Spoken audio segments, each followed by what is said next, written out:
तो हेलो दोस्तों, स्वागत है आपका आज के इस नए वीडियो लेक्चर में। आज हम त्रिभुज पढ़ेंगे। आप किसी भी कक्षा, किसी भी बोर्ड या कहीं से भी हो, आप त्रिभुज यहाँ से पढ़ सकते हैं। हम त्रिभुज के एकदम बेसिक से स्टार्ट करेंगे। तो त्रिभुज, सबसे पहले त्रिभुज होता क्या है, इसकी परिभाषा आप काफ़ी पढ़ते होंगे। जैसे कि ये आकृति आप देख रहे हैं, यहाँ ABC एक त्रिभुज है। यहाँ पर आप देखेंगे AB, BC और AC ये तीन भुजा है, और कोण A, कोण B और कोण C ये तीन कोण है। त्रिभुज को दो भागों में बांटा गया, भुजाओं के आधार पर और कोणों के आधार पर। तो भुजाओं के आधार पर त्रिभुज तीन प्रकार के होते हैं। एक होता है समबाहु,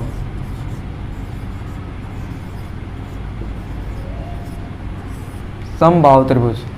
तो समबाहु त्रिभुज क्या होता है?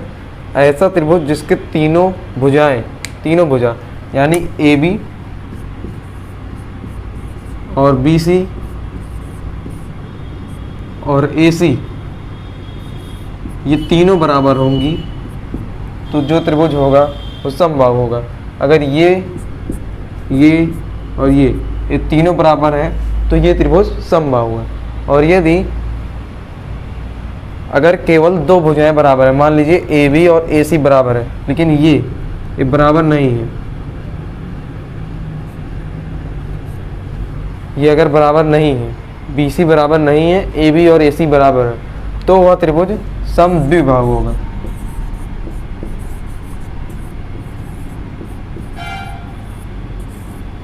समबाहु, यहाँ बाहु भुजा सम, सारी भुजाएं सम है, बराबर है। और यहाँ समद्विबाहु में द्वि, केवल दो भुजा बराबर है। और एक है विषमबाहु,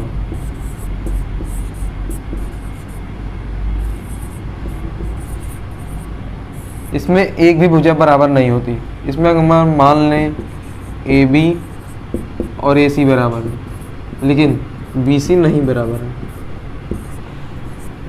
और इसमें विषमबाहु में हम मान लें इसमें कोई भी एक दूसरे के बराबर नहीं है। AB is not equal to BC is not equal to AC, तो ये विषमबाहु है। तो समबाहु, समद्विबाहु और विषमबाहु ये तीन प्रकार से भुजाओं के आधार पर त्रिभुजों का भाग किया गया है। तो हम अगर कोणों के आधार पर देखें तो कोण के आधार पर वैसे तो 7 प्रकार के त्रिभुज होते हैं, लेकिन मुख्यतः तीन ही प्रकार के हम देखेंगे। तो एक होता है न्यून कोण,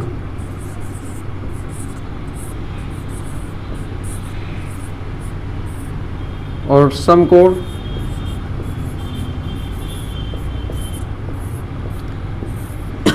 और अधिक कोण।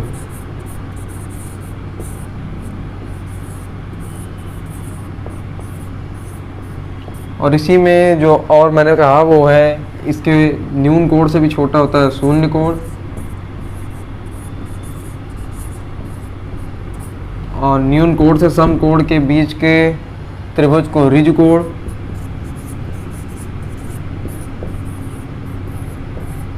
इसी तरह समकोण और अधिक कोण भी है, और अधिक कोण के बाद एक वृहत कोण भी है, और भी है। लेकिन अभी बेसिक में हम केवल इतना ही देखें, शून्य, न्यून, समकोण, अधिक कोण, इतना ही देखें। तो शून्य कोण वाले त्रिभुज, किसी भी त्रिभुज की एक भुजा, एक कोण, मतलब एक भुजा नहीं, एक कोण यदि शून्य कोण है, ये त्रिभुज मान लीजिए ये वाला कोण शून्य अंश का है, तो ये त्रिभुज शून्य कोणीय त्रिभुज हो जाएगा। तो हम इसमें शून्य कोण अगर हो जाएगा तो आप देखेंगे ये अगर आधार है तो इसी आधार पर ये AB जो है BC पर यानी संपाती है। संपाती मतलब एक दूसरे को एकदम ढक ले, ये दोनों एक दूसरे को ढक ले रहे हैं, उसी तरह BC पर AC गिरा हुआ रहेगा। यहाँ बीच में जो गैप है ये कुछ नहीं रहे, इस तरह रहे। ये BC है मान लीजिए, तो ये AB है, AB इसी पर इस तरह रहेगा। यहाँ A जो है यहीं पे आ जाएगा, A तो इधर है, मतलब B से AC के कहीं आसपास आ जाएगा। तो BA और BC दोनों संपाती हो जाएंगे शून्य कोण यदि यहाँ पर है तो। अब हम लोग देखेंगे समकोण। यदि किसी त्रिभुज का एक कोण 90 अंश हो, 90 अंश होने पे रेखा सीधी बिल्कुल रहती है, इस तरह देखेंगे।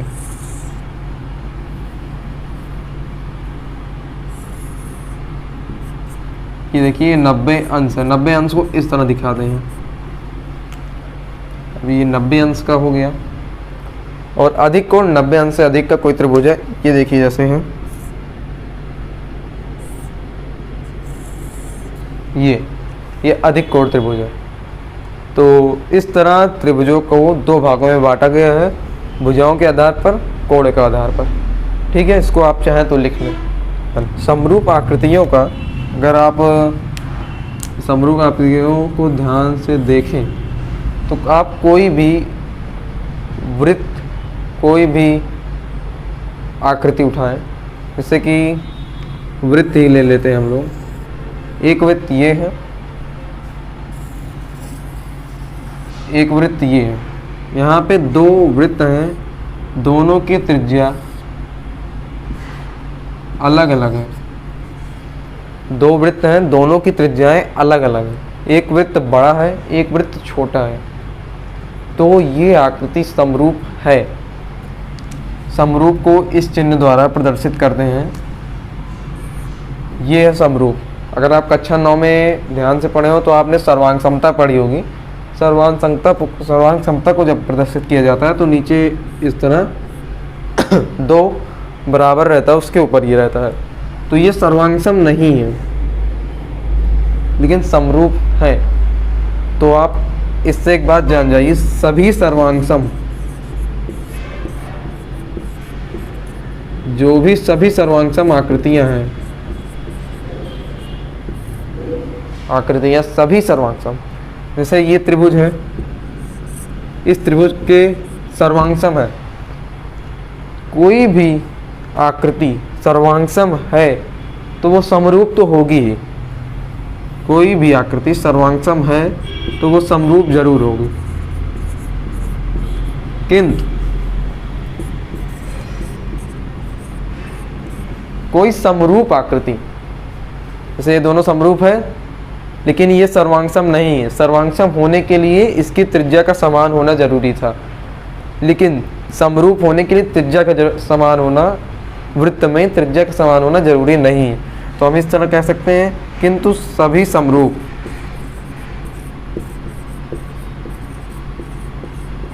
आकृतियां जो हैं वो सर्वांगसम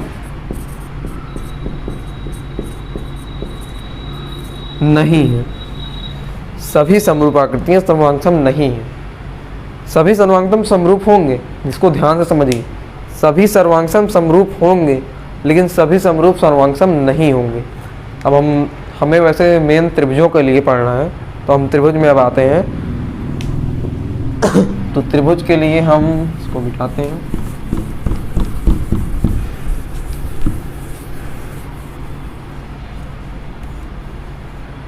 अब एक त्रिभुज हम लेते हैं, ये आप देख रहे हैं एक त्रिभुज है। एक बात दो त्रिभुज करने की, एक त्रिभुज और ले लेते हैं। ये दो त्रिभुज, ठीक। ये अगर 10 सेंटीमीटर का है, ये भी 10 है, ये 5 है, ये 5 है, ये 6 है, ये 6, ठीक। तो ये दोनों आकृति आप अगर कक्षा 9 में पढ़े हो तो ये दोनों आकृति सर्वांगसम है। ये दोनों आकृतियां सर्वांगसम है। सर्वांगसम के लिए आप साइड साइड साइड के रूप में देख सकते हैं। तो ये दोनों सर्वांगसम है, तो ये समरूप भी होगी। समरूपता किसे कहते हैं, इसके आप अगर परिभाषा देखें तो समरूपता की परिभाषा है समान आकार। आकार समान होगा, समान आकार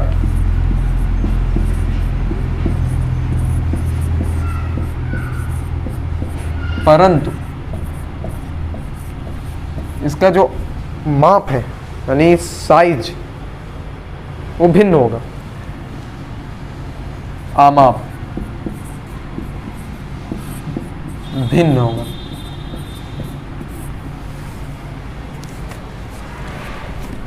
भिन्न होगा, समान भी हो सकता है अगर ये भिन्न है या समान भी है, मतलब समान होना आवश्यक नहीं है, भिन्न भी हो सकता है, समान भी हो सकता है, तो ये समरूप है। प्रत्येक आकृतियाँ जो समान आकार की हैं वो सब समरूप होंगी। आप कोई भी वृत्त उठा लीजिए, कितना भी बड़ा वृत्त बना लीजिए, ये छोटा है, थोड़ा बड़ा ले लें और इससे थोड़ा और बड़ा ले लें, सब एक दूसरे के समरूप हैं, लेकिन वो सर्वांगसम नहीं है। अब हम देखें समबाहु त्रिभुज। एक समबाहु त्रिभुज है, 7 7 7। एक समबाहु त्रिभुज और है, 9 9 9। ये दोनों समबाहु त्रिभुज हैं। समबाहु यानी तीनों भुजाएं इनकी समान, तो ये आकृति समरूप होंगी। समरूपता के लिए क्या चाहिए? समान आकार। त्रिभुज दोनों त्रिभुज हैं, आकार तो समान है, परंतु इससे मतलब ही नहीं। आकार समान मिला तो समरूप तो होगी ही होगी। एक और सर्वांगसम होने के लिए इन त्रिभुजों में क्या होना चाहिए था? आकार भी समान हो और आमाप भी समान हो, यानी जितना ये है जितने सेंटीमीटर का, उतना ही सेंटीमीटर ये भुजा भी हो। जितने सेंटीमीटर भुजा ये हो तो नहीं ये, उसी प्रकार ये और ये, तब जाके होता। या फिर ये कोण बराबर होता। तो ये थी समरूप आकृतियाँ और सर्वांगसम आकृतियों में अंतर।